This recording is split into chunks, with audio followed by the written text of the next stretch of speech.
navigatornya begitu ya.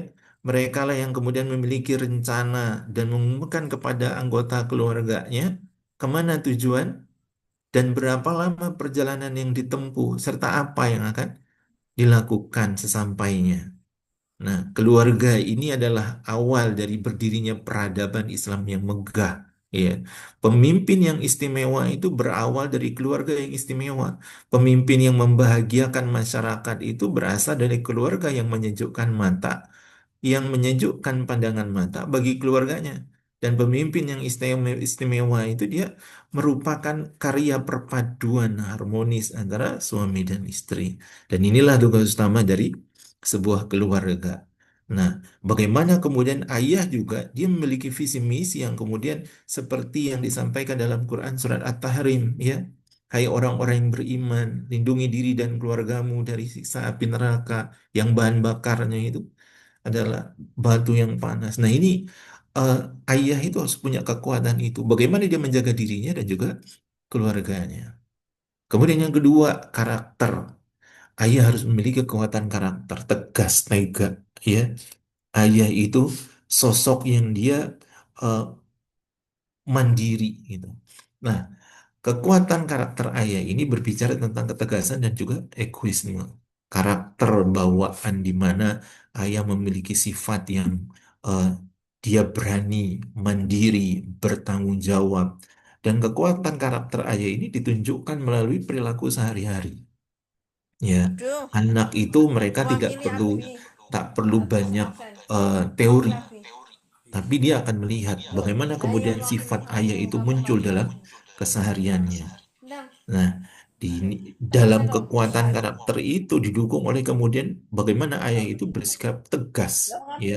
Ayah itu punya aturan, maka ketika ayah itu menyampaikan aturan, anak dan keluarga itu akan memahami sejauh mana kemudian aturan itu mereka Waktunya banyak. taati gitu. Bagaimana aturan itu difahami oleh setiap anak dan kemudian ditaati.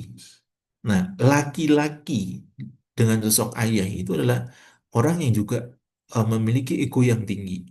Kenapa? Karena memang sosok ayah itu dia harus bisa memikirkan keluarga secara utuh. Maka sifat dan sikap ayah itu biasanya dia punya kekuatan yang luar biasa dalam memunculkan keadaan-keadaan egonya. Nah, ego di sini bukan berarti kemudian ayah itu nggak mau kalah, mau menang sendiri, nggak seperti itu. Tapi ego di sini dia berbicara untuk bagaimana mendukung ketegasan itu. Dia bisa mengambil dan berani mengambil sikap begitu ya.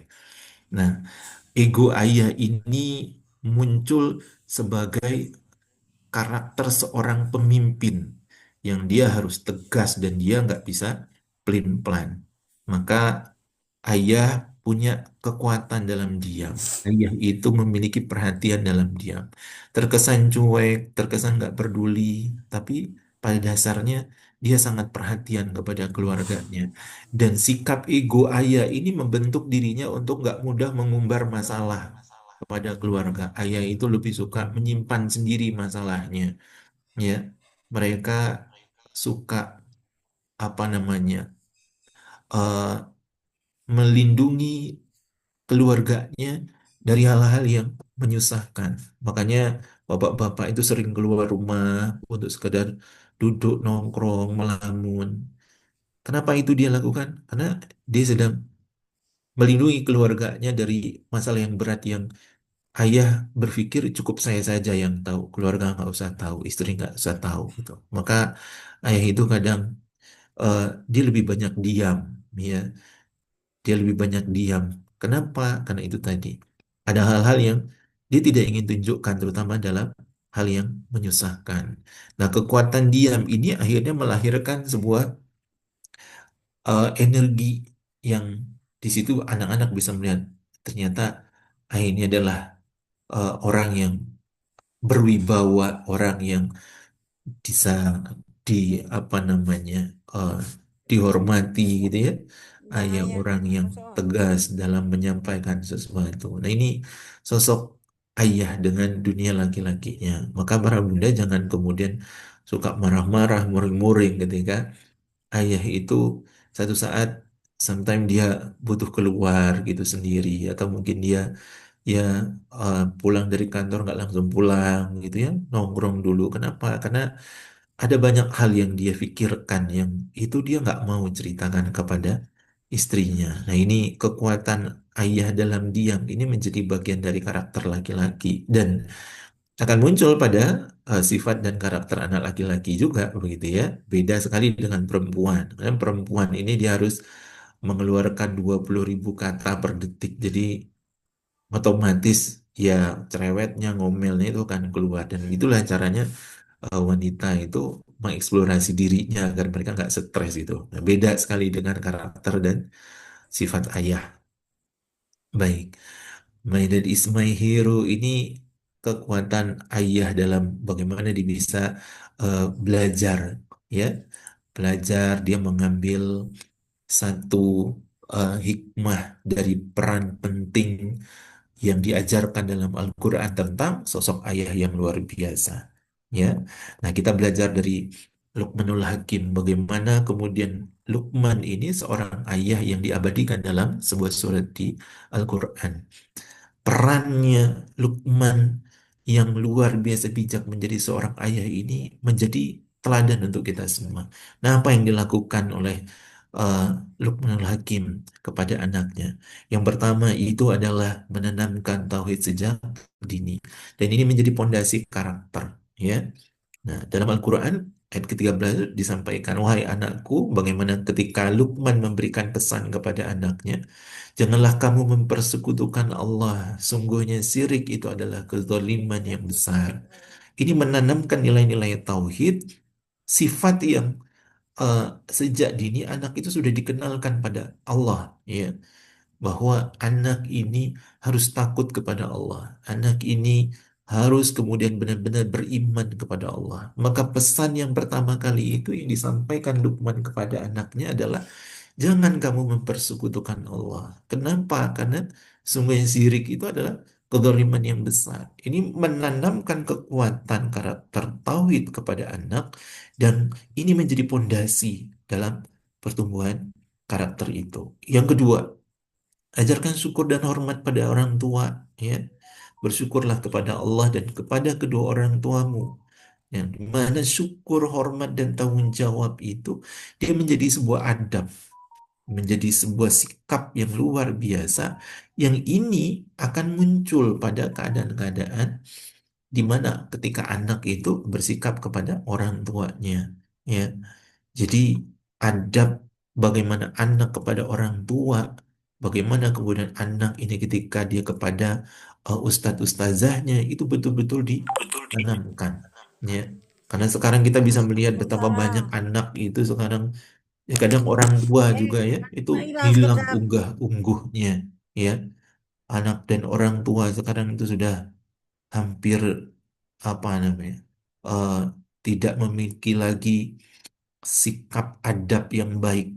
Makanya sekarang eh, ada masalah sedikit anak ketika di sekolah mengadu ke orang tua langsung kemudian lapor polisi dan seterusnya. Ini adabnya hilang ini, ya. Gak ada hormatnya. Maka jangan heran kalau kemudian anak-anak sekarang itu minim adab dan sangat buruk akhlaknya. Kemudian yang ketiga yang bisa kita pelajari itu adalah bangun kesadaran individual.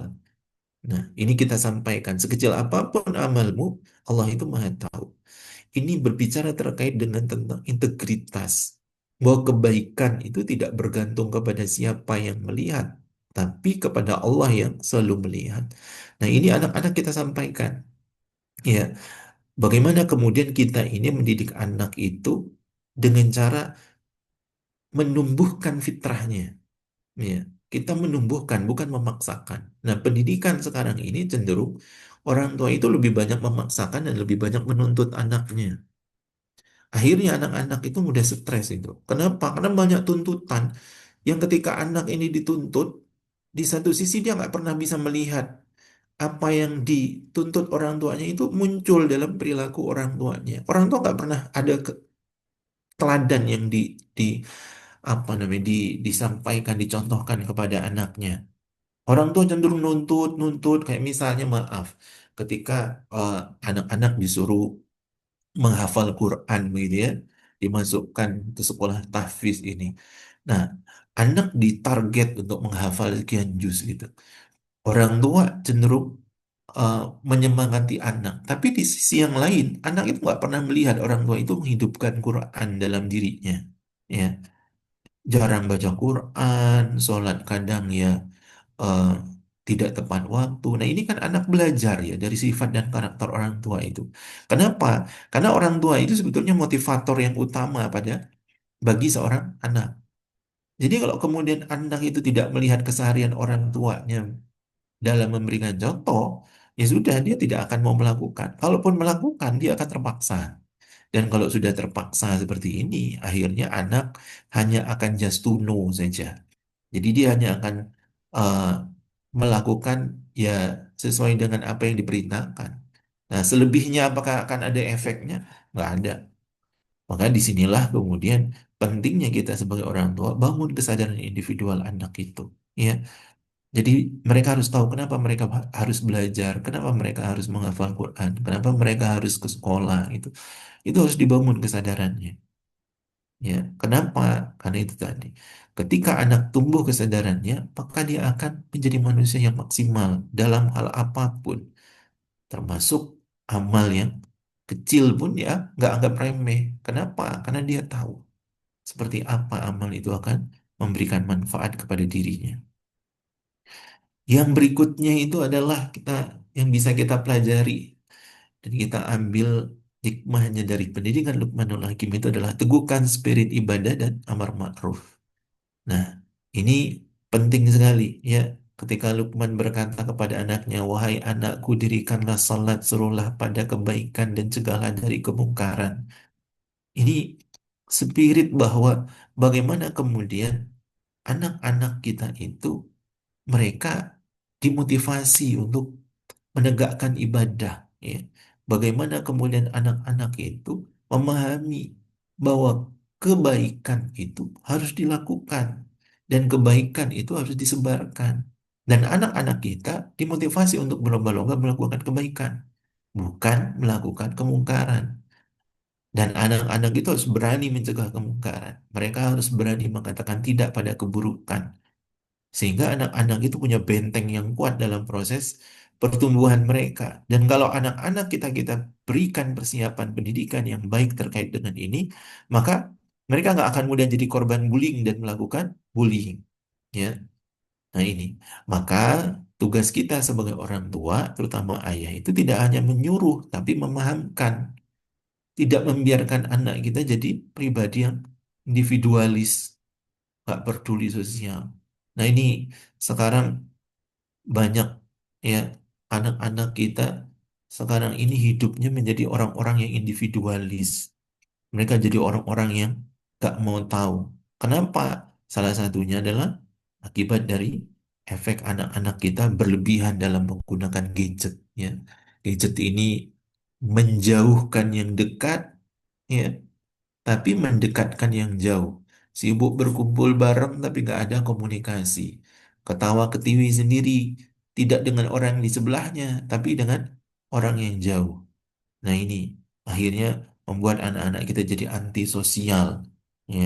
Anak-anak kita nggak kenal tetangganya, nggak kenal temannya. Ini memprihatinkan sekali. Kemudian yang kelima, siapkan mental tangguh dan rendah hati. Nah, apa yang harus kemudian kita lakukan?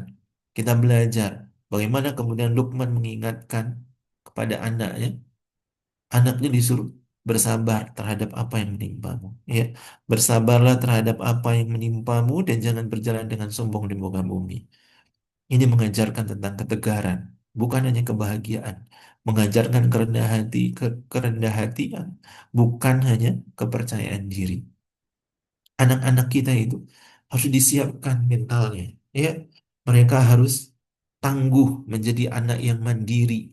Ya, anak yang memiliki kekuatan dan ketegasan dalam kemampuan menghadapi masalah. Maka latih anak-anak kita untuk terbiasa menyelesaikan masalahnya sendiri. Ya, pelajaran di sekolah itu membangun kekuatan berpikir, ya, membangun struktur berpikir. Tapi anak yang belajar di sekolah, apakah dia akan memiliki kemampuan untuk bisa menyelesaikan masalah? Enggak. Rata-rata sekarang anak-anak kita itu, mereka belajar itu karena terpaksa dan dipaksa. Akhirnya mereka hanya memiliki kemampuan pengetahuan just to know itu tadi. Jadi dia tahu tapi nggak paham. Ditambah lagi kemudian anak-anak ini dengan tuntutan yang sedemikian rupa, mereka itu hanya disuruh belajar aja tanpa pernah dikenalkan dengan masalah dan diberikan kepercayaan untuk bisa menghadapi masalahnya, termasuk mencari solusi. Nah, ketika anak yang seperti ini dibiarkan atau dididik oleh orang tuanya untuk hidup nyaman, aman, kemudian hanya menikmati fasilitas dengan alasan karena dia masih sekolah, akhirnya anak-anak kita ini rentan ketika dia keluar dari sekolah. Mereka nggak kuat mentalnya ketika harus berhadapan dengan ujian-ujian dan masalah dalam kehidupan.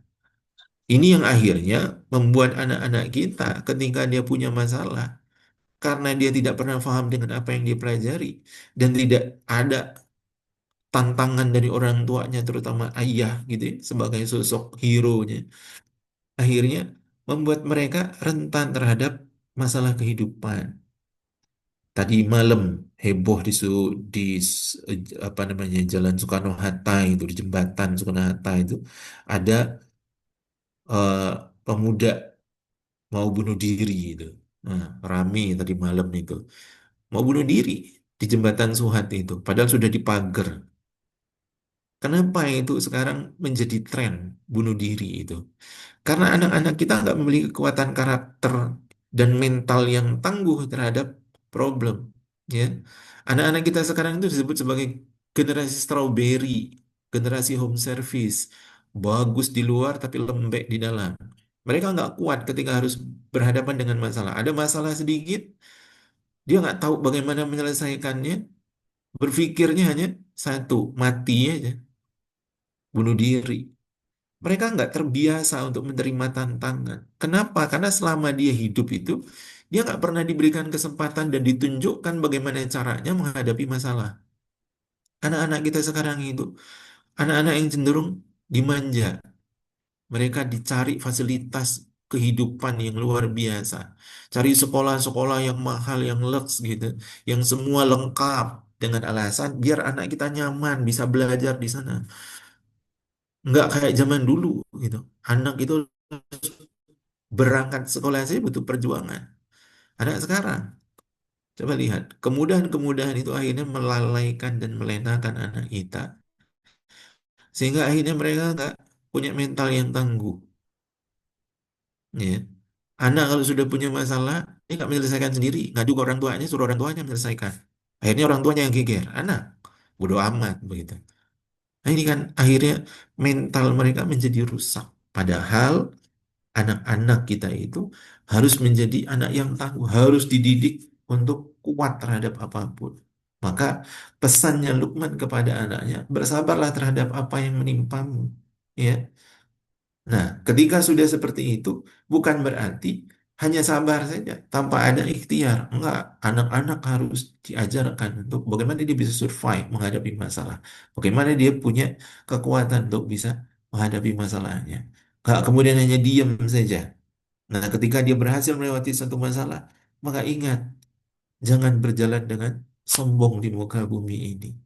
Jadi kita harus sering memberikan tantangan kepada anak, dan kita juga harus bisa membangun kebahagiaan pada diri mereka. Sehingga mereka menjadi orang yang tidak saja punya rasa percaya diri, tapi juga mereka memiliki kerendahan hati yang luar biasa.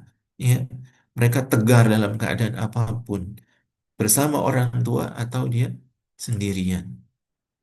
Nah, yang berikutnya adalah kita belajar dari Rasulullah. Bagaimana Rasulullah itu bersikap kepada anak.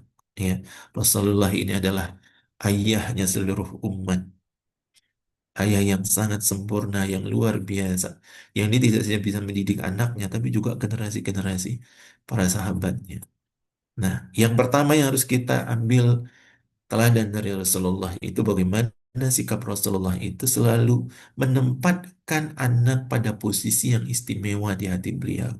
Ya, anak-anak itu memiliki posisi yang luar biasa di hati Rasulullah. Maka Rasulullah itu selalu dicintai oleh anak-anak. Rasulullah itu menjadi sangat istimewa di hati siapa? Ya.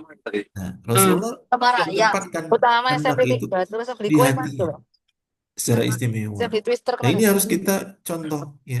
Jadi ketika kita bersama anak, kita punya anak berapa, maka setiap anak ini harus kita istimewakan. Jangan kemudian anak ini kita abaikan, malah mereka terkesan kayak nggak memiliki orang tua. Jadi dia kayak merasa tinggal dengan orang tua kandung, tapi Aku beneran kamu. terasa seperti anak tiri, ya. Dia selalu terlihat dibeda-bedakan gitu. Padahal orang tua sebenarnya nggak ada punya niat membedakan.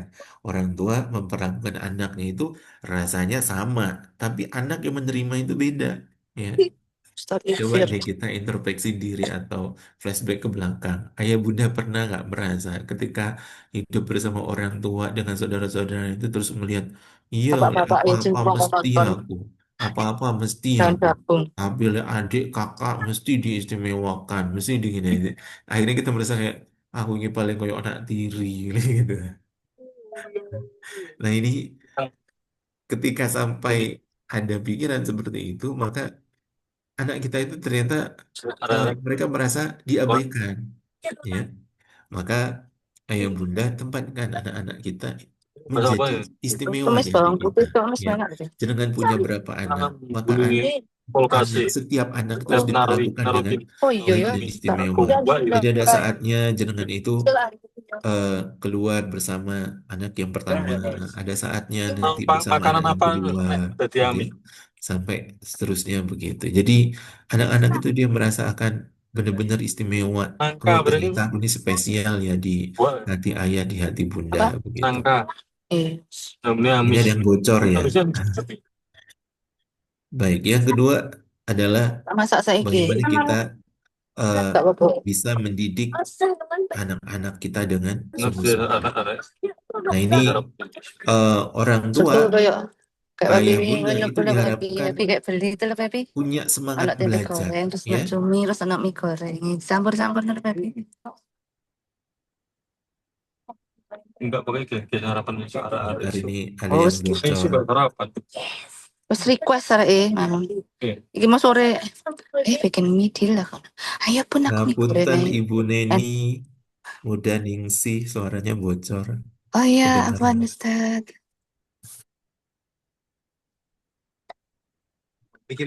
Hmm? Iya.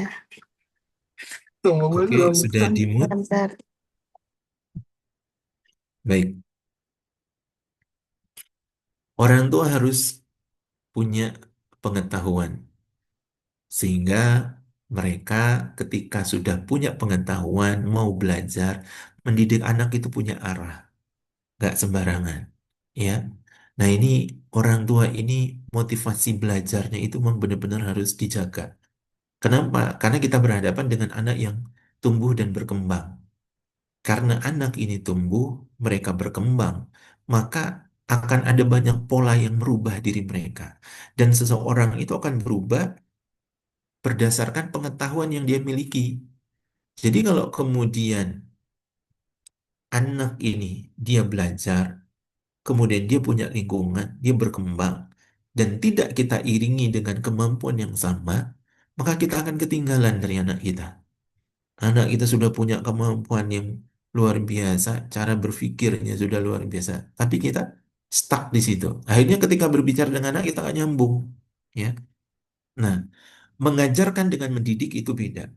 Kalau mengajarkan itu cenderung kita menjejali, tapi kalau mendidik kita memberikan pemahaman kepada anak kita yang kemudian apa yang kita fahamkan itu kita tunjukkan dengan teladan.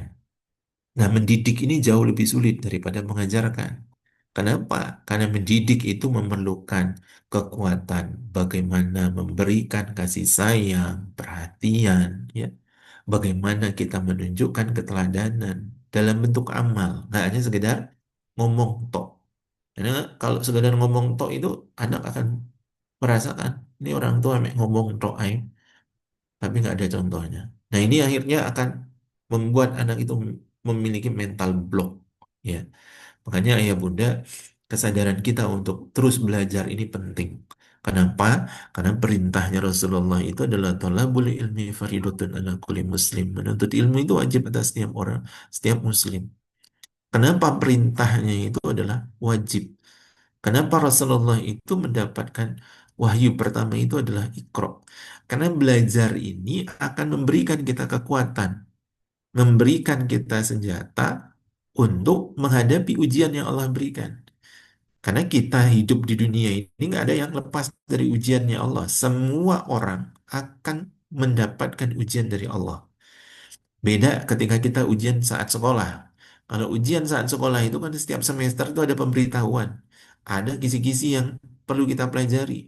Dan soal ujian itu tidak jauh-jauh dari apa yang diajarkan. Tapi kalau kehidupan, nggak ada. Kita nggak pernah tahu soal ini seperti apa. Dan bagaimana kisi-kisinya. Nggak ada. Allah kalau berikan ujian, tidak peduli kita siap atau tidak siap, kita belajar atau enggak, ujian itu Allah berikan. Akhirnya, ketika kita nggak pernah belajar, ya kita nggak punya kemampuan untuk menjawab soal ujian yang Allah berikan. Efeknya apa? Stres, depresi, galau, ya, nggak selesai-selesai. Nah ini akan berefek kepada kehidupan kita dan juga cara kita mendidik anak. Makanya banyak anak-anak itu korban dari pengasuhan orang tua. Kenapa? Karena orang tua banyak masalah, dia nggak menyelesaikan masalahnya, dan dia tidak tahu bagaimana cara menyelesaikannya, dan dia juga akhirnya bingung harus bagaimana, akhirnya melampiaskan kemarahannya kepada anak. Anaklah yang jadi sasaran. Nah, ini awal kerusakan anak gitu. Kemudian melibatkan dalam kegiatan ibadah dan berbagai majelis ilmu. Jadi orang tua itu harus mengajakkan anaknya, mengingatkan anaknya untuk bagaimana menjaga ibadah, ya, bagaimana semangat untuk menuntut ilmu, mengajak anak untuk terlibat dalam kegiatan-kegiatan majelis kebaikan gitu. Jadi anak itu kalaupun dia belum bisa terlibat utuh, minimal dia bisa melihat orang tuanya. Oh ternyata orang tuaku ini pergi pengajian. Oh ternyata orang tuaku ini eh, mendakwahkan kebaikan gitu. Ya, mereka bisa melihat dan mereka juga akan bisa terlibat. Nah ini teladan yang luar biasa. Jadi anak-anak itu jangan dibiarkan saja tanpa ada bimbingan untuk bagaimana dia didekatkan dengan kegiatan-kegiatan ibadah dan majelis ilmu. Anak itu jangan dibiarkan dengan gadget. Apa-apa nanti hadiahnya boleh main gadget, punya nanti beli gadget. Nggak ada. Ada aturan yang harus kita tegakkan di sini. Ya. Kenapa? Karena gadget itu kalau sudah anak pegang gadget itu lupa segalanya. Jangan kan anak orang dewasa saja sudah begitu, lupa dengan segala macamnya, apalagi anak-anak. Ya. Nah, ini akhirnya banyak anak-anak yang hilang dari dunia nyata. Banyak anak-anak yang orang tuanya aktivis, ya, orang tuanya itu penggiat dakwah, tapi anaknya penggiat kemaksiatan. Anaknya gak haru-haruan. Kenapa? Karena orang tua nggak pernah melibatkan ini. Yang berikutnya Rasulullah itu selalu menghargai anak-anak. Ya. Nah, kita dalam proses menghargai anak ini juga perlu belajar. Bagaimana kemudian ketika anak berhasil melakukan sesuatu, kita berikan penghargaan dengan misalnya kata-kata yang baik. Masya Allah hebatnya, Masya Allah pinternya, wahaya suka ini. Kamu luar biasa, luar ini keren gitu.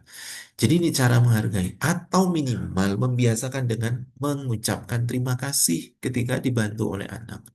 Makasih ya nak ya. Terima kasih sudah mau belajar, terima kasih sudah mau beribadah. Ya, jadi menghargai itu sangat luar biasa. Dan kita harus tahu ketika ingin eh, apa namanya meminta bantuan anak begitu ya pada saat kita butuh bantuan mereka. Jangan seenaknya mentang-mentang jadi orang tua langsung main perintah aja enggak. Tapi juga perlu dilihat anak sedang apa. Ya, ini cara kita menghargai. Ketika Rasulullah mencontohkan itu ketika dia meminta bantuan seorang sahabat kecilnya gitu ya, sebutnya saja si Fulan itu. Ketika Rasulullah mencari kemana si Fulan gitu. Nah, para sahabat menyampaikan, Fulan sedang di sana ya Rasulullah, sedang bermain. Begitu. Rasulullah lalu mendatangi.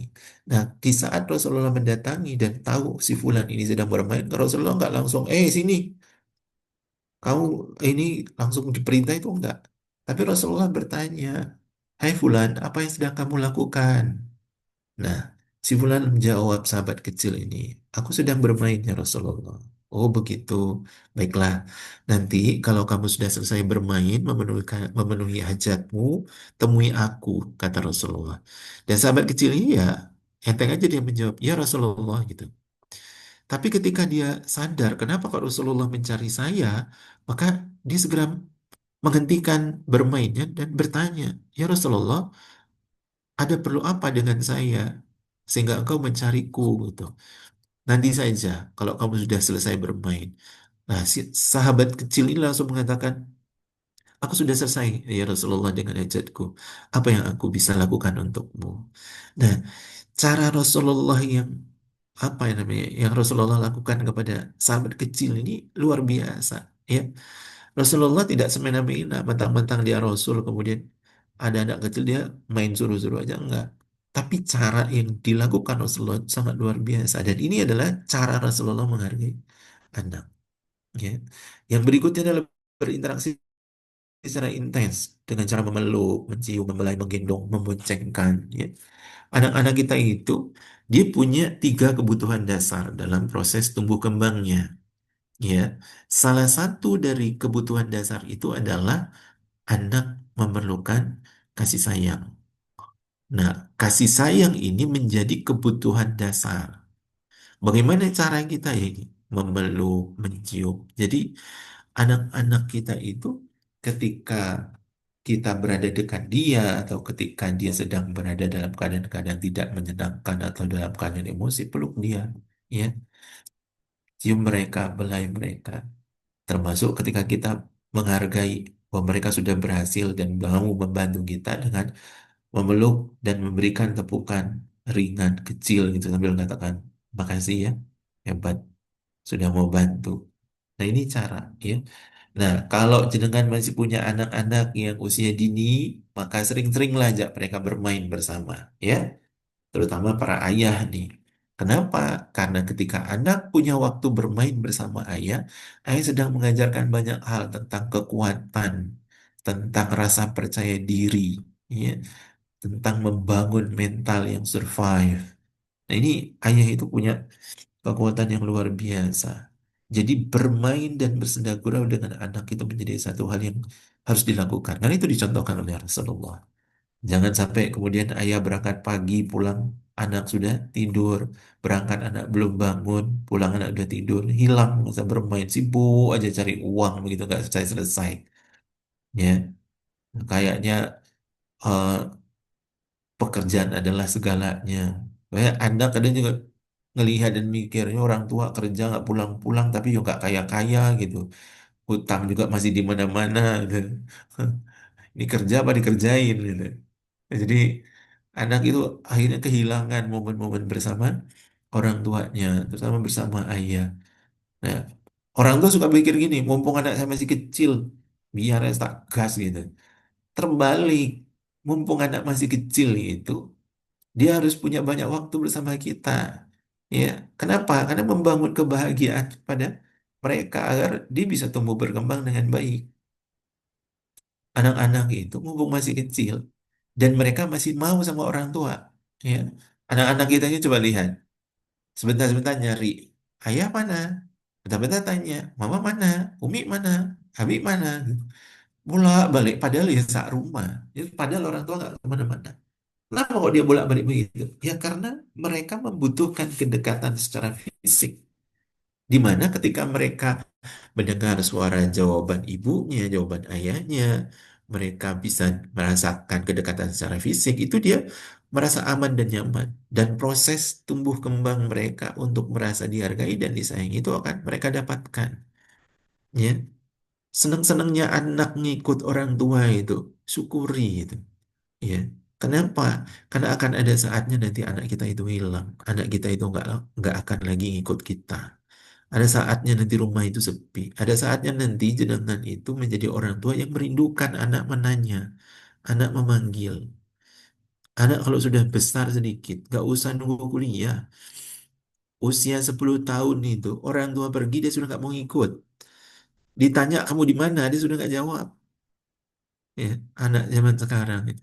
Nah, di saat itulah nanti kita baru merasa, oh alah, ternyata anakku ini wis lupa dengan saya. Banyak banyak orang tua sekarang tuh di hari tuanya merasa menyesal, stres dia. Kenapa? Karena anaknya nggak ada yang ingat dengan dia. Dan itu adalah karmanya orang tua. Karena dulu ketika dia masih kecil, dia masih ingin-inginnya dengan kita, senang-senang dengan kita, kita lupakan mereka. Kita abaikan mereka, kita lebih sibuk dengan pekerjaan kita. Akhirnya, begitu kita di hari tua merindukan mereka, mereka lupa dengan kita. Mereka mengulangi apa yang pernah kita lakukan, sibuk dengan pekerjaannya. Tak peduli dengan orang tuanya. Dengan alasan macam-macam aku sibuk, aku ini dan itu. Berikutnya adalah bagaimana bisa menjadi ayah yang hebat. Tips yang pertama, menyadari peran sebagai ayah. Ayah itu sosok yang diteladani, ayah itu sosok yang benar-benar hadir dalam kehidupan anak. Ya, ayah itu bisa menjadi teman, contoh yang dirindukan. Kemudian yang kedua, komitmen baru dengan pasangan. Nih, bicara dengan pasangan kita ini mau kemana, seperti apa, bagaimana ke depan dan seterusnya. Ya, jadi bangun komitmen itu. Ayah bunda harus punya eh, waktu bersama untuk merefresh kembali apa yang dirasakan, apa yang terjadi selama ini. Ya, jadi ngobrol berdua begitu. Kemudian yang ketiga, bagaimana ayah itu agar dia hebatnya luar biasa di mata anak, dia menghargai pasangannya, ya, menghargai ibu dari anak-anaknya. Bagaimana dia bisa menunjukkan rasa cintanya kepada pasangannya. Ini akan berkesan di hati anak-anak, ya. Kemudian yang berikutnya sisihkan waktu untuk keluarga. Nah ini bekerja boleh, tapi tetap harus ada waktu untuk keluarga. Bagaimana kita bisa punya waktu khusus, ya. Jangan waktu habis untuk urusan di luar dengan alasan agar bisa membahagiakan keluarga, memenuhi materinya. Enggak, keluarga itu tidak selalunya mereka membutuhkan materi. Ada bagian tertentu ketika materi itu penting, iya, tapi ada bagian psikologis yang itu harus terpenuhi. Tangki emosinya itu harus diisi. Dengan cara seperti apa? Memberikan waktu untuk keluarganya, ngobrol kah, makan bareng kah, atau menikmati liburan kah, atau mungkin sekedar mancing bersama kalau misalnya itu menjadi hobi yang eh, bisa dilakukan dan suka dilakukan. Kemudian terlibat dalam urusan keluarga. Jadi ayah harus punya kepedulian kepada keluarga besarnya, kepada orang tuanya, ya, pada mbahnya dari anak-anak. Bagaimana kemudian ini keluarga semua terlibat untuk hal-hal yang kecil dalam kepedulian di keluarga, misalnya membersihkan rumah, tugas-tugas cuci piring dan seterusnya. Oke. Kemudian mengikuti grup support ini penting. Bagaimana para ayah ini punya teman, punya grup, ya, saling mensupport satu sama lain. Kalau di luar negeri itu eh, support grup buat ayah itu menjadi satu hal yang dibutuhkan, ya. Kenapa? Karena mereka eh, nggak bisa apa namanya mengasuh sendiri. Dia butuh dukungan dari orang lain untuk bagaimana ketika ada masalah terhadap anaknya, kemudian bagaimana cara mendidik anak, berkomunikasi itu mereka punya grup-grup supportnya. Dan itu difasilitasi oleh pemerintah, oleh lembaga pendidikan, gitu. Dan kalau kita kan masih masih jarang ya, hampir mungkin nggak ada grup-grup support. Parenting pun kayak begini ini kan semester satu kali paling gitu. Yes, masih sangat-sangat kurang. Ya, apalagi kemudian kita punya anak yang maaf misalnya berkebutuhan khusus. Nah, itu sangat-sangat butuh sekali grup support gitu, ya. Kenapa? Karena Ya, karena kurangnya ilmu dari orang tua, maka orang tua harus cari bantuan atau mungkin cari orang yang bisa mungkin diajak sharing atau bisa memotivasi. Baik, mungkin itu yang bisa saya sampaikan ya Bunda, yang dirahmati Allah, Ustaz Ustazah. Eh, dari yang sedikit ini mungkin bisa menjadi bahan untuk merenung dan bisa jadi bahan untuk berdiskusi. Ya, ini ada quote yang penutupnya ini. Kalau manusia itu berkembang berdasarkan pengetahuan yang dimilikinya, tapi ada tapinya. Sebagian besar perilaku manusia itu akan tergantung dari kemampuan bagaimana dia memahami pengetahuan yang dipelajari. Karena kita belajar, tapi kalau nggak paham itu nggak akan ada efek. Mungkin begitu Allah alam bisawab. Saya kembalikan kepada moderatornya. Monggo. Assalamualaikum warahmatullahi wabarakatuh.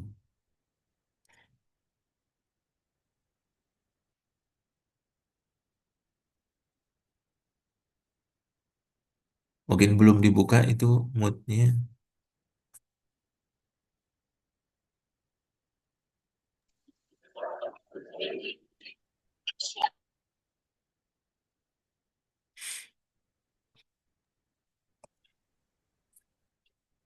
Oke, monggo Bunda, Ayah yang ingin bertanya bisa bertanya.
Baik, Ustaz, mungkin nggak ada yang bertanya ini.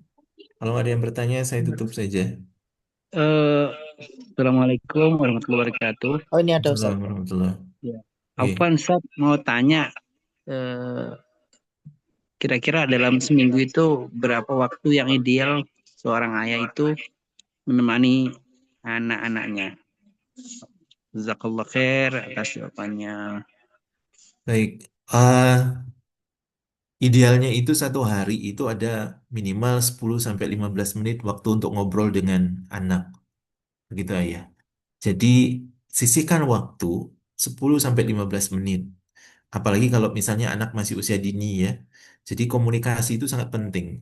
Anak itu semakin sering diajak ngobrol dan semakin banyak kosakata yang dia miliki itu kecerdasannya akan semakin meningkat. Nah, ayah itu mungkin nggak bisa seperti ibu ya, punya waktu 24 jam bersama anak. Karena ayah harus bekerja. Ya, apalagi kalau misalnya ayah bekerjanya di luar kota. Nah, ini tentu akan apa namanya menjadi kendala tersendiri gitu. Nah, ayah itu yang paling penting adalah kualitas di saat dia bersama anak.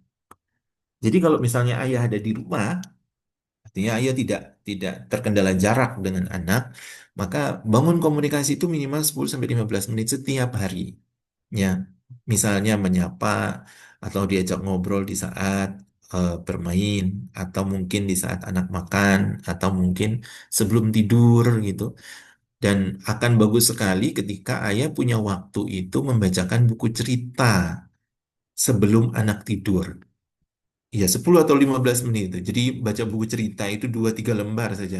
Gak usah banyak. Nah, eh, jangan bingung ketika misalnya anak di saat diajak baca buku cerita atau diajak ngobrol itu mereka masih bergerak ke sana kemari. Gak masalah ya. Kalau dia dalam usia rentangnya sampai usia 6 tahun itu mereka memang masih butuh banyak gerak. Nah, yang paling penting adalah eh, fokus komunikasi, kemudian komunikasi itu jadi nyambung, ya. Jadi ngajak anak ngobrol, bukan berbicara. Kalau ngobrol itu interaktif dua arah, tapi kalau bicara itu biasanya hanya satu arah. Nah, anak itu kalau bisa, ayah punya waktu untuk membacakan cerita gitu. Atau ketika dia main, temani sebentar sambil ajak dia ngobrol. Kan ini adik bikin apa ini gitu. Oh, ini kok bagus, Dek. Nah, ini ngobrol-ngobrol ringan yang begini ini itu akan sangat berkesan sekali sama anak, ya. Jadi usahakan 10 sampai 15 menit. Kalau ayah punya lebih banyak waktu, ayah bisa lebihkan dari itu, ya.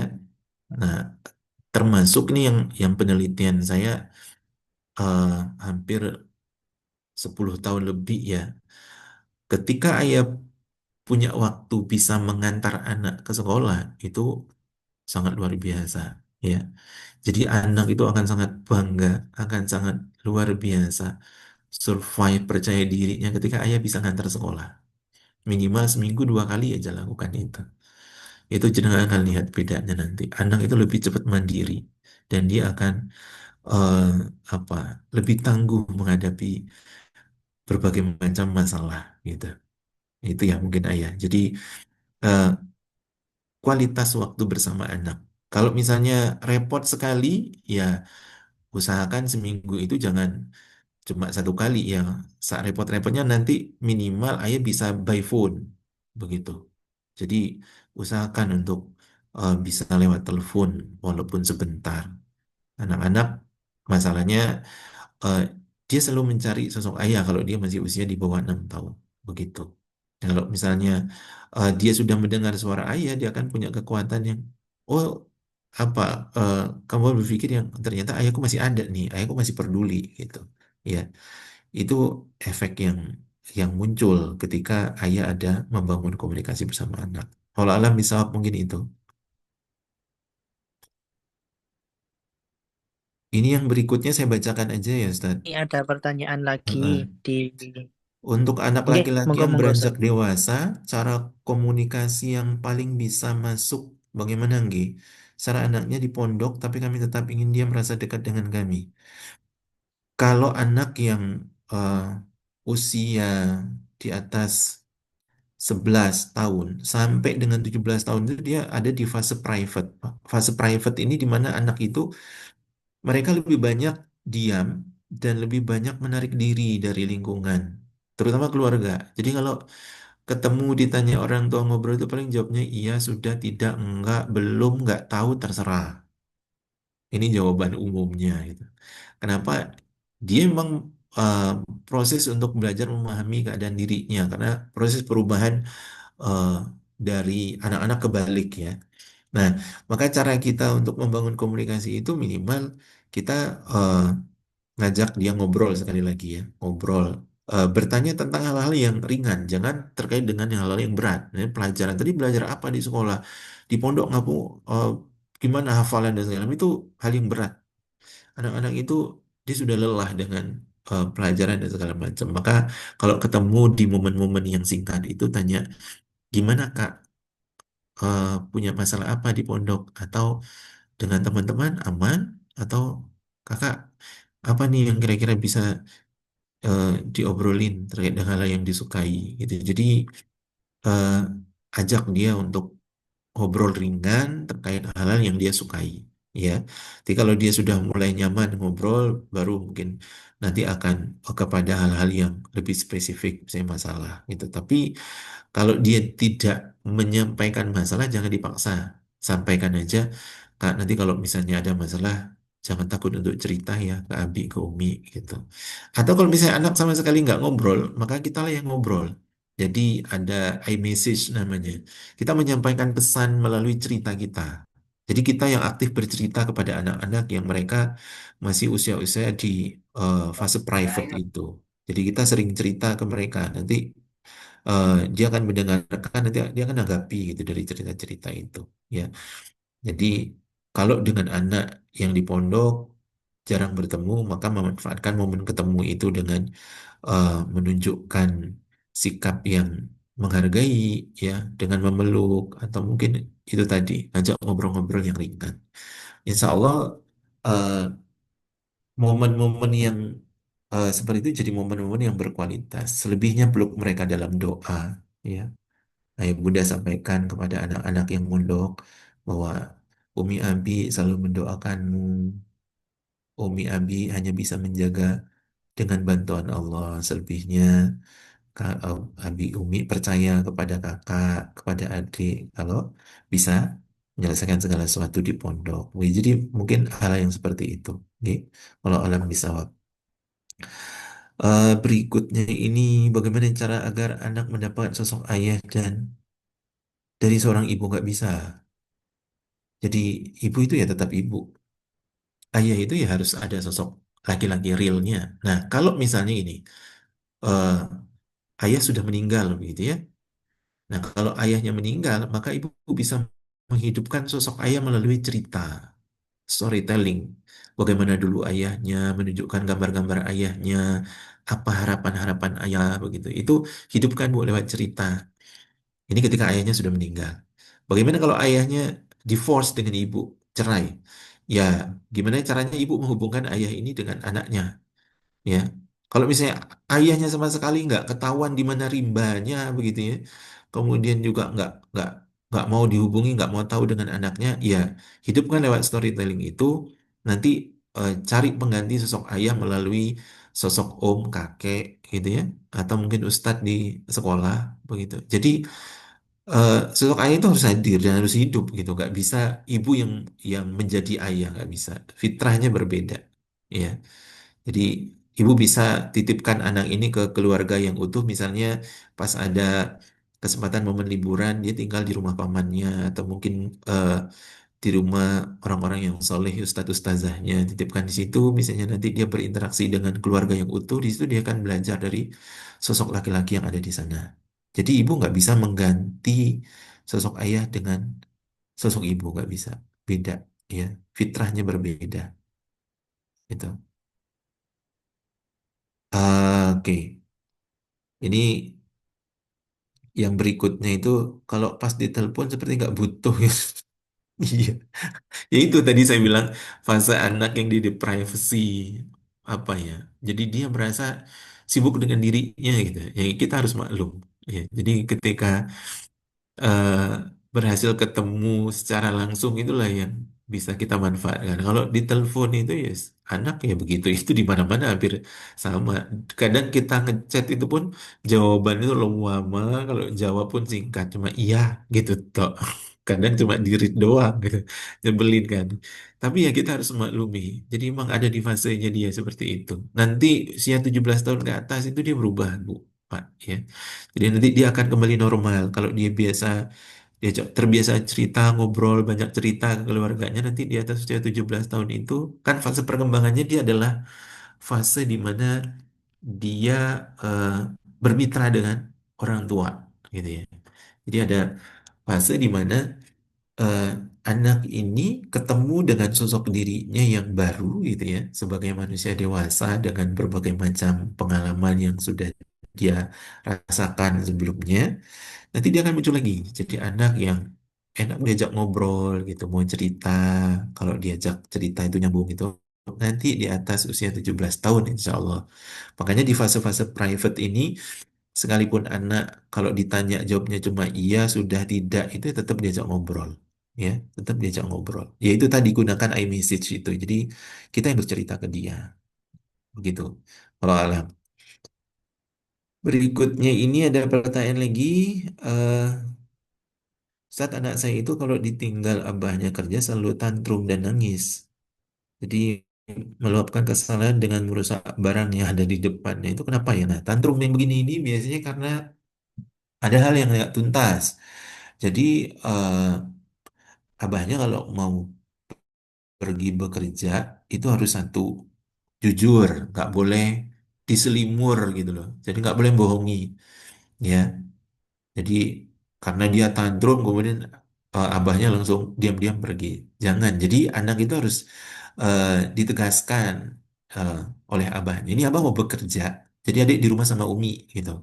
Enggak, aku mau ngikut gitu, nggak bisa di rumah. Ya, jadi sekalipun dia ngamuk, ayah pergi itu harus terlihat oleh anak, harus pamitan. Nah, kalau kemudian dia terbiasa eh, banting barang atau merusak barang, ini kan bagian dari hal yang tidak baik. Maka harus disampaikan dengan ketegasan. Maaf kalau marah, ngamuk, itu tidak merusak barang. Kalau merusak barang, maka harus ganti. Atau ketika dia melempar, ambil barang itu dan anak itu harus dipaksa mengambil. Ya. Jadi jangan dibiarkan dan jangan ditoleransi kalau dia marahnya begitu. Nah, anak yang suka ngemuk, kemudian suka banting-banting barang, itu biasanya dia ada kebutuhan yang tidak tersampaikan. Maka sering-seringlah dipeluk ya, dipeluk, sering-seringlah anak ini dibelai gitu ya, sering-sering diajak bermain. Itu cara ya. Nah, kalau dia punya perilaku merusak barang ini biasanya satu dia selalu ditoleransi ya ketika dia melempar barang merusak barang akhirnya kita turuti ya wes dia ini kan nah, itu yang nggak boleh gitu jadi usia berapapun kalau dia marah buang merusak itu harus dikasih tahu dan ditegaskan boleh marah tapi tidak merusak barang gitu. Nah, kalau dia merusak barang maka dia harus tahu ada sanksinya. Apa sanksi yang harus diberlakukan kepada anak ini? Dan itu harus ditegesi. Dan siapa yang menegesi? Ayahnya, abahnya, bukan ibunya. Karena ibu itu eh, dia nggak tega gitu. Jadi kadang ketika melihat anak sudah begitu itu mesti akhirnya dituruti walaupun awalnya tidak. Nah, ini yang merusak. Ya, ini yang nggak boleh gitu. Nah, kalau dia sudah mulai ngamuk, bilang maaf tidak ngelempar, nggak merusak barang gitu. Itu harus tegesi. Ya. Jadi kalau dia sudah sampai melakukan itu, maka paksa disuruh untuk mengambil, misalnya membuang, paksa dia sampai mengambil, harus mengambil dan meletakkan barang itu kembali kepada tempatnya. Itu harus tegesi. Kalau dia nggak mau, paksa dia, ya, paksa sampai dia mau begitu. Nah ini pelajaran kepada anak bahwa kamu boleh emosi, boleh mengeksplorasi emosi, boleh menunjukkan marah, tapi tidak dengan cara yang salah. Nah, yang berikutnya ajarkan Anda untuk memvalidasi perasaan emosinya. Aku marah, ya sampaikan apa yang kamu marahi gitu. Kenapa kamu marah? Kalau kamu sedih, kenapa kamu sedih? Menangis, bilang boleh nak menangis, nggak apa-apa. Menangis itu boleh, nggak salah nangis itu. Silakan aja nangis, tapi ingat tidak melempar, merusak barang dan seterusnya. Nah, ini harus ditegaskan. Jadi eh, belajar memvalidasi, ya. Keadaan-keadaan emosi yang tidak tas itu biasanya akan tereksplorasi pada perilaku-perilaku yang juga tidak baik. Nah, ini harus dicari sebabnya apa.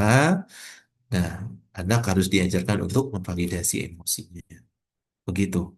Allah alam bisawab. Oke, ini ada lagi. Izin bertanya bagaimana sebaiknya peran ibu agar anaknya selalu merasa dekat meski ayahnya bekerja di luar kota. Dan bagaimana juga menurut Ustaz tentang anak laki-laki yang tidak boleh gampang menangis yang mungkin kalau menurut orang tua harapannya agar anaknya kuat, tidak gampang dibully. Oke, ada dua pertanyaan. Yang pertama ini eh, bagaimana agar anaknya bisa dekat dengan ayahnya ketika di luar kota. Ya, caranya itu tadi Bu bangun lewat storytelling. Storytelling itu menceritakan ayahmu baik loh, ayahmu. Jadi menceritakan hal yang positif tentang ayahnya. Terus yang kedua, ketika eh, ada teknologi handphone, video call itu ya dimanfaatkan. Jadi memang bapak yang harus aktif. Nah nanti ketika misalnya video call, kadang anak itu kan nggak mau ya, mau gitu. Ya jangan anak itu harus dihadapkan dengan wajahnya orang tua atau dia harus lihat handphonenya, harus begitu. Jadi ngobrol aja. Jadi anak itu nggak harus di depan telepon. Jadi anak itu bisa dengar dan mengakses suara ayahnya yang ngajak dia ngobrol gitu. Nah ini nanti akan eh, apa namanya akan menjadi hal yang biasa untuk anak merasakan "Oh, ternyata ayah itu tetap ada. Nah terus yang kedua kalau sudah pulang maksimalkan waktu ayah bersama anak ya. Jadi ibu mengurangi perannya ketika ayah pulang itu jangan ibu malah menjauhkan anak dengan alasan, jangan ganggu ayahmu, biar ayah istirahat, ayah capek. Nah itu salah sebenarnya. Jadi sampaikan ke anaknya, eh, kalau ingin bermain dengan ayah, sebentar ya, ayah istirahat dulu. Nanti setelah itu bermain dengan ayah. Atau mungkin ayahnya yang kudu sadar. Ayah yang ya ngajak anak lah main atau ngobrol 10-15 menit ketika dia baru datang itu memeluk anaknya. Setelah itu baru ayah pamit, tak istirahat ya, ayah istirahat dulu nanti kita bermain. Itu cara. Jadi ibu nggak bisa mendekatkan kalau memang ayahnya nggak mau dekat. Jadi itu harus balance. Ayah juga harus mau mendekat, begitu ya. Ayah itu harus proaktif kepada anaknya sehingga anak itu kan menyadari bahwa oh ternyata ayah nyaman ya begitu.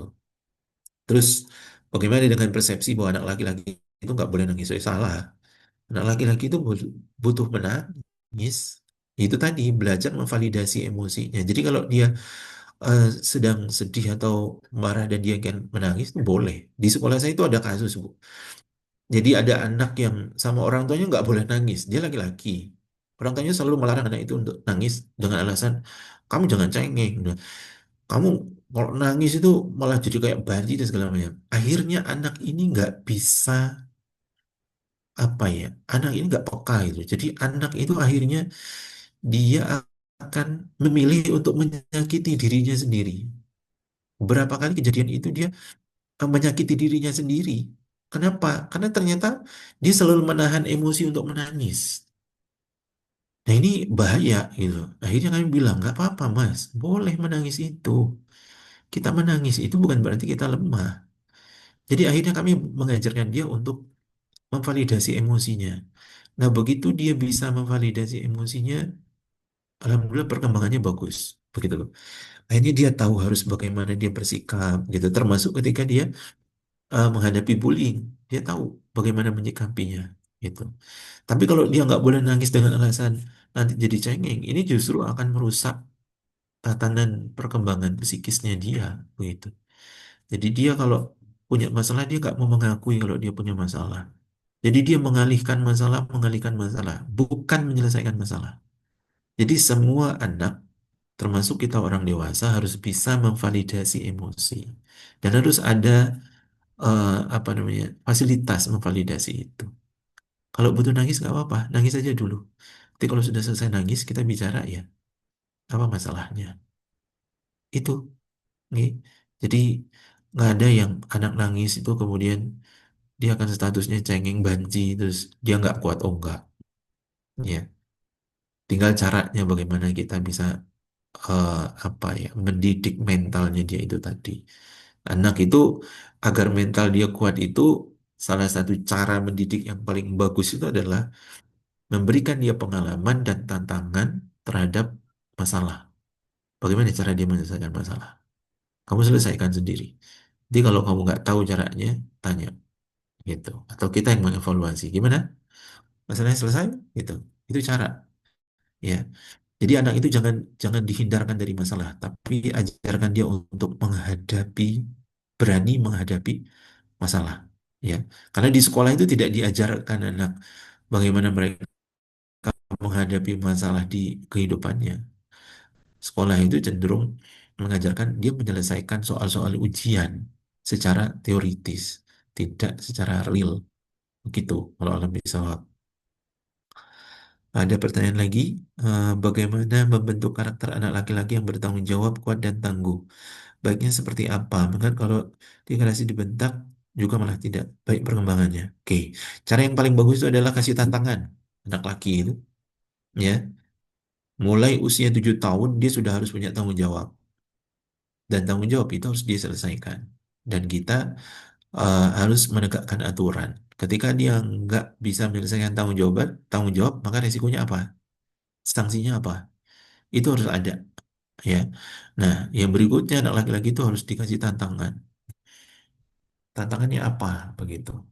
Ajaklah anak laki-laki itu berpetualang, ya. Semakin banyak dia bertemu dengan lingkungan baru, melihat hal-hal baru, maka dia akan semakin tangguh. Nah, kalau di rumah masih sama orang tua, ya itu tadi tanggung jawab kecil. Mulai dari usia, sebenarnya usia 4 tahun itu sudah bisa dikasih tanggung jawab. Maksudnya distimulasi dengan latihan ya. Misalnya membereskan mainan begitu. Kalau udah usia 7 tahun, maka apa tanggung jawabnya? Ya menyelesaikan tugas rumah, minimal membereskan kamar, buku-bukunya, bantu nyuci piring atau apa. Ya, ini eh, harus dibangun kebiasaan-kebiasaan yang begini nih. Karena kalau tidak seperti itu, mereka akan menganggap remeh. Yang itu tadi, nanti akan baliknya dia eh, justru memberontak. Ya, apalagi kalau mohon maaf ya, ayah bunda sering nuruti anak apa jadi turuti, apa jadi turuti tanpa ada proses. Ini yang akhirnya membuat anak itu ngelunjak gitu. Enggak, kamu butuh apa? Oh, oke, pahami prosesnya gimana. Ada aturan nggak? Begitu. Pengen tas baru boleh. Kamu punya uang berapa? Gitu. Kamu usahanya nabung dulu atau seperti apa? Itu harus. Jadi anak itu tidak kita besarkan dengan menikmati fasilitas, tapi anak itu dibesarkan dengan belajar bagaimana dia memahami proses hidup. Makanya tugas berat orang tua itu adalah bagaimana mendidik anak agar dia siap memiliki kemampuan menghadapi hidup. Ya, itu tugas berat kita itu. Mendidik anak untuk mereka siap memiliki kemampuan menghadapi hidup, bukan menikmati fasilitas hidup. Jadi kebanyakan orang tua sekarang itu mendidik anak untuk siap, nyaman, menikmati fasilitas hidup. Bagaimana memiliki kemampuan menghadapi hidup itu hampir orang tua lalai dalam mempersiapkannya. Oke. Makanya berikan tantangan, ajarkan dia proses, dan beri dia tanggung jawab untuk menyelesaikan tanggung jawab itu. Nanti pelan-pelan dia akan belajar menjadi tangguh. Dan yang paling penting adalah ajarkan dia untuk mengenal masalah dan menyelesaikan masalah itu. Wallahu a'lam bishawab. Bagaimana kalau dalam lingkup keluarga tersebut lebih banyak wanita ketimbang laki-laki? Kira-kira perbandingan 9 banding 1. Ya, dekatkan anak ini dengan ayahnya, gitu ya. Jadi berikan dia tantangan yang itu bisa menumbuhkan fitrah laki-lakinya.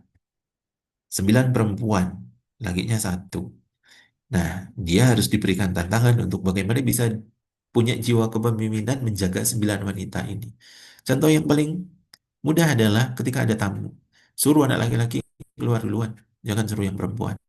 Sekalipun dia masih kecil, kamu keluar, tanya tamunya, cari siapa, gitu. Ya, jadi dia merasa, woi, aku nih pemimpin dong, gitu. Terus tugas-tugas yang memunculkan sikap laki-laki, tanggung jawab ya, kamu ngecek pintu rumah dan segala macam. Kenapa? Karena laki-laki terus bisa menjaga. Kemudian berikan dia aktivitas-aktivitas yang bisa menumbuhkan jiwa laki-laki. Misalnya ikut klub bola, bela diri, itu harus tuh, ya.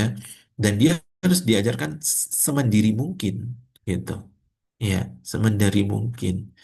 Kenapa? Karena dia laki-laki. Jangan justru karena dia lagi satu-satunya akhirnya diladeni oleh 9 wanita. Ini merusak fitrah ini. Ya, jadi dia harus dibiasakan untuk menumbuhkan jiwa kepemimpinannya sejak kecil. Kalau misalnya tugas keluar beli apa, suruh yang laki-laki, jangan suruh yang perempuan. Ya, itu cara agar dia bisa eh, maksimal tumbuh fitrah sebagai laki-laki itu. Baik, yang terakhir ini. Jika seorang ayah merasa selama ini kurang hadir bersama anak, bagaimana cara memulai perubahan tanpa merasa terlambat? Oke, caranya adalah mulailah dengan meminta maaf kepada anak. Ya, maaf ya selama ini ayah sibuk, ayah jadi gak punya waktu sama kakak dan adik. Minta maaf ya, gitu. Itu mulai cara yang pertama. Terus yang kedua, mulailah dari hal-hal yang ringan seperti sering menyapa, ya, sering menyentuh anak, ngajak ngobrol atau keluar bareng. Ini cara-cara yang paling mudah untuk dilakukan. Sehingga nanti anak akan mulai terbiasa melihat, oh ayah sekarang beda ya, gitu. Menanya kabar anaknya, gimana Le, gimana Dok, gitu. Atau misalnya kalau anak masih sekolah, mulailah dari mengantar, ya sesekali ngantar, jemput, gitu. Kalau sudah habis ngantar jemput itu jangan langsung pulang, ajak mampir, beli es krim kah, atau mungkin duduk sebentar di warung, ngajak makan bareng. Ini cara untuk menghadirkan sosok ayah. Nah, dibantu oleh ibu yang itu tadi menceritakan sisi positif ayah ya kepada anak. Ayahmu itu baik loh, ayah itu sebetulnya kepingin, cuma ayah kadang. Nah itu, sehingga anak-anak itu akan punya persepsi yang baik terhadap ayahnya. Itu cara memulai membangun hubungan antara ayah dengan anaknya. Dan berdoa kepada Allah agar anak-anaknya dilembutkan hatinya untuk bisa menerima kehadiran sosok ayah yang baru gitu. Nah, cara yang paling efektif itu adalah ngajak anak sholat berjamaah ya. Itu cara nanti Allah dekatkan. Jadi berdoa kepada Allah, ya Allah ikatkan hati kami, ya, jaga hati kami untuk bisa saling terpaut satu sama lain. Berdoa, berdoa untuk ada takliful qulub antara ayah dengan anak atau orang tua dengan anak. Sebut nama anaknya satu-satu dalam doa. Insya Allah nanti anak-anak akan menjadi dekat dengan ayah bundanya. Wallahu a'lam bishawab. Mungkin itu yang bisa saya sampaikan, Ustaz. Seolah pertanyaannya juga sudah selesai. Baik, kita cukupkan ya. Seolah sudah jam 9 malam. Ayah bunda yang dirahmati Allah, mungkin dari hal yang singkat ini tidak banyak yang bisa saya berikan, tapi semoga dari yang sedikit ini akan bisa menjadi manfaat. Minimal kita sebagai orang tua mau introspeksi diri. Jangan menganggap bahwa alah nanti aja, alah cuma begini aja. Jangan meremehkan, ya, karena kita tidak tahu seperti apa hari tua kita. Jangan mendurhakai anak ketika mereka masih kecil. Anak yang durhaka kepada orang tua itu nggak ujuk-ujuk dia durhaka, tapi ada penyebabnya.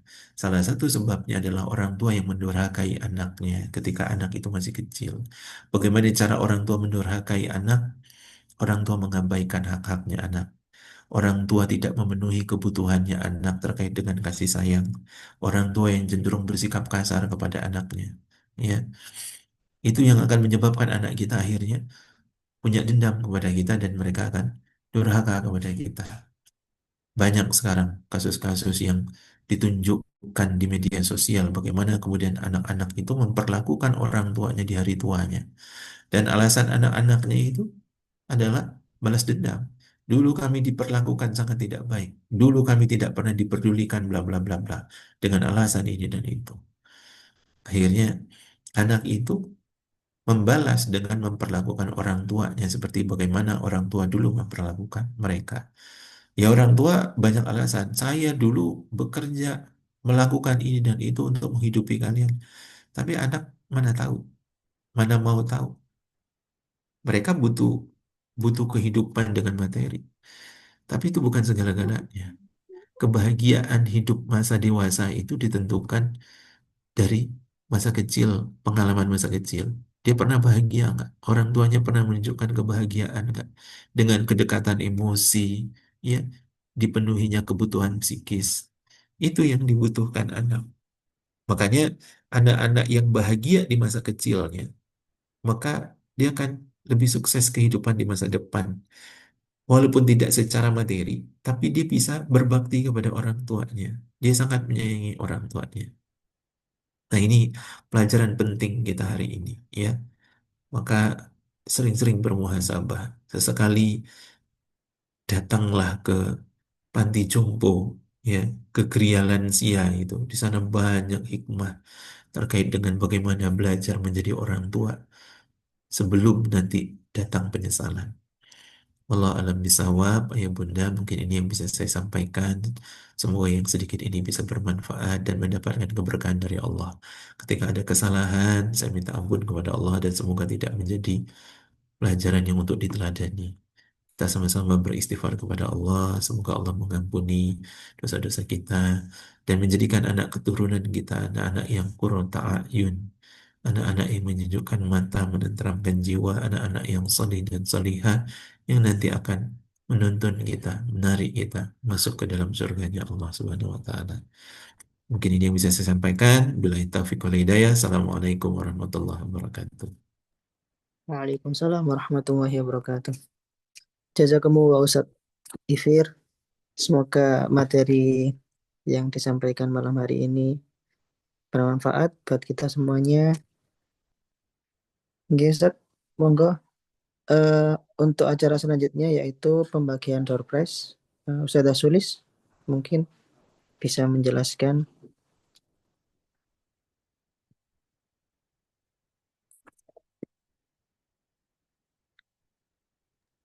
Saya sudah bisa izin live ya.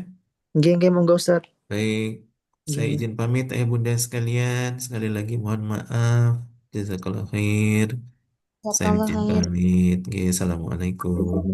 Waalaikumsalam warahmatullahi wabarakatuh.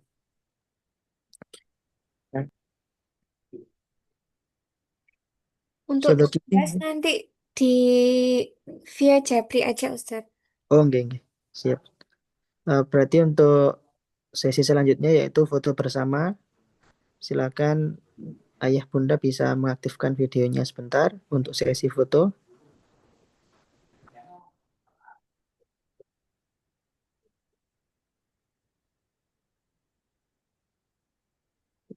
Monggo sudah bisa difoto nggih, sudah Kiki. Minta tolong. Nggih. Mungkin ya ada bersama dengan ayahnya bisa dibuka kameranya nggih. Karena insya Allah nanti akan ada hadiah spesial bagi para ayah-ayah yang akan datang yang beruntung.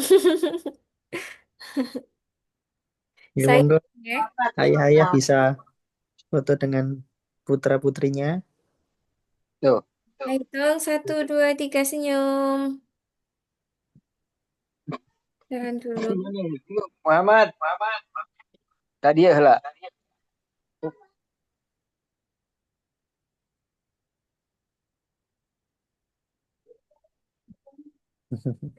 Itu lihat ini. 1, 2, 3. Muhammad Nah. besar. Oke, sudah Ustaz. Nggih. Nggih, jazakumullah semuanya untuk ayah bunda. Semoga diberikan materi yang bermanfaat tadi. Semoga bisa diterapkan juga. Nggih. Kita tutup dengan kafaratul majelis. Subhanakallahumma wa bihamdika asyhadu an la ilaha illa anta astaghfiruka wa atubu ilaik. Assalamualaikum warahmatullahi wabarakatuh. Waalaikumsalam. Gak boleh. Nggih. Izin live nggih. Saya kusut.